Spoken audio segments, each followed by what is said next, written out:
how easy is it to spot a lie? Today you'll find out as I tell you about 2 true stories and 1 false story about my life. It's easy to get lies and truth mixed up, and after watching each other's speeches, I hope you'll be able to spot which is false and which are true.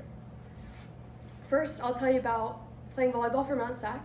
Second, I'll tell you about how much I like working at In-N-Out. And thirdly, I'll tell you about the club team that I coached this past volleyball season. First, let me get started with playing volleyball for Mount Sac. After transferring from a different community college and playing volleyball there, I'll now be playing volleyball for Mount Sac, and I'm so excited because of how hard I worked to get to this spot in my life and how many hours and how much dedication I put into volleyball in general, and it's finally paying off. Now that I've told you about 1 possible truth or lie, I'll now tell you about how much I like working at In-N-Out. Alright, so my favorite things about In-N-Out are the flexible hours, the great pay, and how I get free food every shift.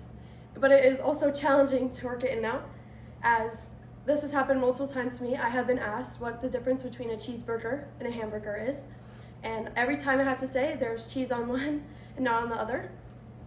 And now that I've told you another truth or potential lie, my final thought or final truth or lie will be about the club team that I coached this past season.